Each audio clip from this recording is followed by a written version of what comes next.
ഒരു ഇഡ്ഡലിയും കൊടുത്താ പൊക്കോണം. 6 ഇഡ്ഡലി ആയിട്ട് നീ ഇഡ്ഡലി ഞാനോ 5 തിന്നില്ല. നീ സാധാരണ 3 4 അത് അതും കഴിച്ചാ മതി. നല്ല ടേസ്റ്റ് ഉണ്ടമ്മ. ഒരിക്കൽ ക്ലീറ്റോ ഒന്നര കൊടുക്കാൻ ക്ലീറ്റോന് വേണ്ടേ ഇപ്പൊ?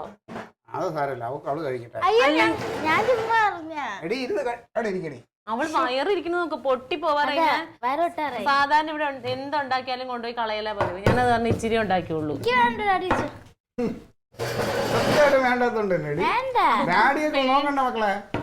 എന്റെ കൊച്ചിന് വിശപ്പുണ്ടെങ്കിൽ എനിക്ക് കൊടുക്കാനറിയാം. നിങ്ങൾ പറയേണ്ട കാര്യം മതി മതി ആദ്യം കഴിച്ചു നോക്കട്ടെ. അയ്യോ ഇത് കണ്ടിട്ട് കണ്ട്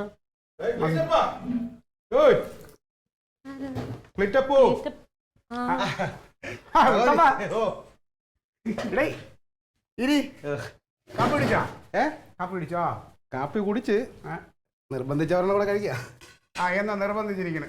ശരി. കൈ അറിഞ്ഞില്ലേ ഈ ചാലക്കുടിയിൽ പണിക്ക് പോയടേ. അവിടെ നിന്നപ്പോഴത്തേക്ക് ഓടിന്റെ മണ്ടേ കാരണം ജീവിതത്തിൽ ആദ്യമായിട്ടാണ് ഓടിന്റെ മണ്ടേ കയറി പണിയണത്. പണിയെന്നുണ്ടെന്നപ്പോഴത്തേക്ക് ഏണി വെള്ളം കൊണ്ടുപോയി. വെള്ളപ്പൊക്കം അറിഞ്ഞില്ലേ? നീ ഞാൻ എന്റെ മണ്ടയിലായി പോയി. ഏണി വെള്ളം എടുത്തുകൊണ്ട് പോയി. പറയുന്നത് 3 ദിവസം അവിടെ ഇരുന്ന് ഒരു ഹെലികോപ്റ്റർ പോയപ്പോഴത്തേക്ക് ഞാൻ ഇങ്ങനെ കിടന്ന് വിളിച്ചപ്പോ എനിക്ക് എന്റെ വിളി കേട്ടപ്പോ തിരുവനന്തപുരത്തോളം വിചാരിച്ചാണ്. അവർ പറഞ്ഞു നിക്കട്ട് രക്ഷപ്പെടുത്താന്ന് പറഞ്ഞു. ഞാൻ 3 ദിവസം അവിടെ ഇരുന്നു. ഈ 3 ദിവസത്തെ ഉറക്കം എല്ലാം കൂടെ ആയപ്പോഴത്തേക്ക് ഉറക്കം വന്നു തറയെ വന്ന് വീഴുന്നതേ. ഞാൻ വെള്ളത്തിലെങ്കിലും വീഴുന്നത്. പക്ഷെ വെള്ളം പോവുകയും ചെയ്ത് കൈ ഒടിയും. ഇപ്പൊ കുഴപ്പമില്ല, അഡ്ജസ്റ്റ് ചെയ്ത് പോണേ.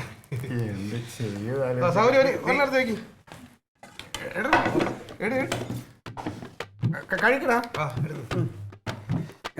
നിർബന്ധിച്ചോണ്ടാണ് കഴിക്കണത്. പിന്നെ സഹോദരി അന്നത്തെ ഊണ് സൂപ്പറായിരുന്നു. സാമ്പാർ അടിപൊളിയായിരിക്കും. നല്ലതാ. നീ കഴിക്കില്ലേ? ഞാൻ കഴിച്ചാ അവൻ ഈ ഒരു ഇരിക്കുന്നു. നീ പിന്നെ ഒന്ന് അന്വേഷണം പറഞ്ഞു എന്തെങ്കിലും? അല്ലളിയാ, സംഭവം നമ്മുടെ ഒരു ചെറിയൊരു ആവശ്യം നിന്നെ കൊണ്ട്. എനിക്കല്ല, നമുക്കല്ല, ഇവിടെ ആങ്ങളെ ഉണ്ടല്ലോ കനകനപ്പുറത്ത് താമസം. അവന് ചെറിയൊരു സഹായം നിന്നെ കൊണ്ട് വേണം. എന്തോ സഹായം? സഹായം പറയാം, നീ കഴിച്ചിട്ട് നമുക്ക് അങ്ങോട്ട് പോവാം. സൂപ്പർ സാമ്പാർ. ഇഡലി ഒരു 4 കൊണ്ട് എടുത്തല്ലേ? അതില്ല, ചോദിക്കാം. എത്ര കഴിക്കട്ടു? വെള്ളം കൊടുത്തുണ്ടായിരുന്നു കുരുങ്ങണമെങ്കില. കുറച്ച് വെള്ളം എടുത്തു. അന്നത്തെ ഊണ് കേട്ടോ, സൂപ്പർ ഊണായിരുന്നു. നീ എവിടെയൊക്കെ പോയി അഭിപ്രായം പറഞ്ഞു എന്റെ അടുത്ത് വഴിയൊക്കെ വെച്ച് കുറെ പേര് ചോദിച്ചല്ലേ നിന്റെതാ.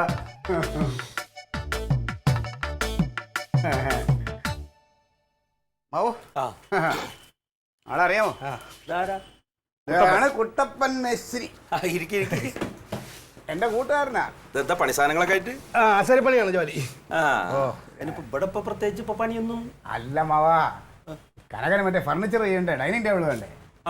ഇവനിപ്പോ ഈ കൈയൊക്കെ പാടില്ലാത്തോണ്ട് പണി ഇച്ചിരി കുറവാണ്. അത്യാവശ്യം തടിയൊക്കെ എടുത്ത് കച്ചവടം ചെയ്യുന്നുണ്ട്. പിന്നെ ഫർണിച്ചർ ഉണ്ടാക്കുന്ന ടീമുകൾക്കെ എടുത്തു കൊടുക്കണം. വേണമെന്ന് പറഞ്ഞിട്ടുണ്ടായിരുന്നു. ചോദിച്ചോക്ക് കനക. അളിയോ കനക വാളിയാ.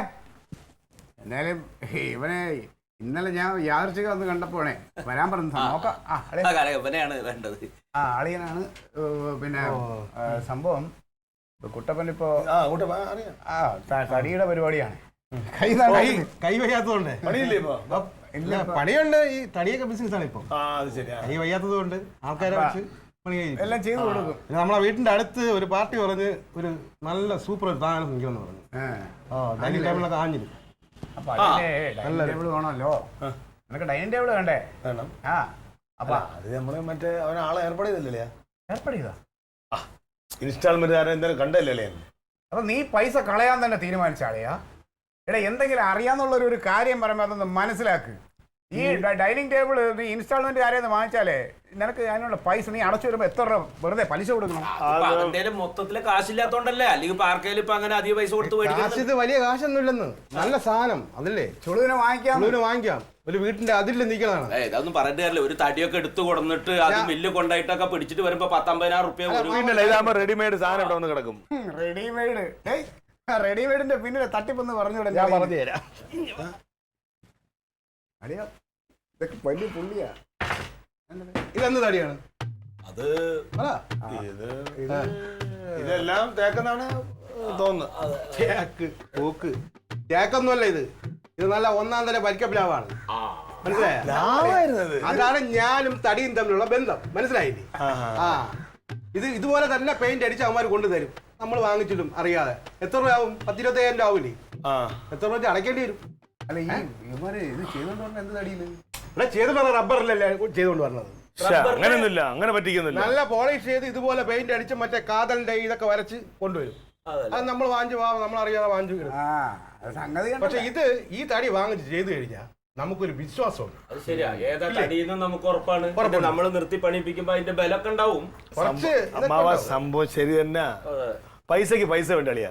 നിങ്ങൾക്ക് ചുമ്മാ ഇരുന്ന് പറഞ്ഞ ഇത് ഒരുമിച്ച് കൊടുക്കാനുള്ള പൈസ ഉണ്ടെങ്കിൽ ഞാൻ തന്നെ മേടിച്ചേനെ, അല്ലെങ്കിൽ മേടിക്കാമായിരുന്നു. പക്ഷെ എന്റെ പൈസ ഇല്ല. ഇതിന് ലക്ഷങ്ങളൊന്നും വേണ്ട. എന്റെ ആണെങ്കിൽ ഒരു എല്ലാം അടുത്ത് ഒരു 4,700 രൂപ 750 രൂപ കാണും. സർക്കാർ ഉദ്യോഗസ്ഥർ 5,000 അടുപ്പിച്ച് ഒപ്പിക്കാൻ പറ്റൂലേ? 5,000 വേണം ഒപ്പിക്കാം. ഇല്ലെന്ന് സർക്കാർ ഉദ്യോഗസ്ഥർ നീ പറയുന്നത് എങ്ങനെ? ഇപ്പൊ തന്നെ മാസം ശമ്പളം പിടിക്കുന്നുണ്ട്, ശമ്പളത്തിൽ നിന്ന് പോകുന്നുണ്ട്. അപ്പൊ നമുക്ക് എല്ലാവരും അരിച്ചു പറക്കി എടുക്കുമ്പോൾ പൈസ ഭാര്യ കാതിലും കയ്യിലും എല്ലാം ഉണ്ടാ, ചെറിയ പൊട്ടും പൊടിയും എല്ലാം ഉണ്ടെങ്കിൽ അതും കൂടെ കൊണ്ടു വെച്ച് ഒരു 7,000 രൂപ തന്നു കഴിഞ്ഞാൽ 5,000 രൂപ തടിക്കും കൊടുക്കുക, 2,000 രൂപ നമുക്ക് ബാക്കി മുറിപ്പ് കൂലി ഇതെല്ലാം കൂടെ വെച്ച് അങ്ങ് പോകും. വണ്ടിക്കൂലിയൊക്കെ അത്രേ ഉള്ളൂ അല്ലേ? എടാ ഞാൻ ഒരു 10,000 രൂപ ആവുമെന്ന് വിചാരിച്ചോണ്ടിരിക്കുകയായിരുന്നു. എടാ അളിയാ, ലാഭമാണിത്. ഇത് പിടിച്ചാ പിടിച്ച് നിനക്ക് ലാഭമാണ്. എന്താ നീ പറയണ? അങ്ങനെ 7,000 രൂപയ്ക്ക് കിട്ടും എല്ലാവരും അതല്ലേ ചുള്ളൂ. അപ്പൊ ബാക്കി പൈസയോ?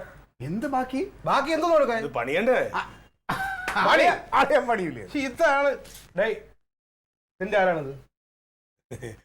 എന്റെ അളിയൻ. എന്റെ അളിയൻ ഇതെന്റെ കൂട്ടുകാരൻ. അപ്പൊ എവന്റെ അളിയൻ എന്റെ അളിയനല്ലേ? കണ്ടല്ലോ, അതാണ് ഞങ്ങൾ. അപ്പൊ എന്റെ വീട് പോലെ ഞാൻ അടിപൊളിയാണ് ഞാൻ ചെയ്തിരുന്നത്. Alien versus Alien.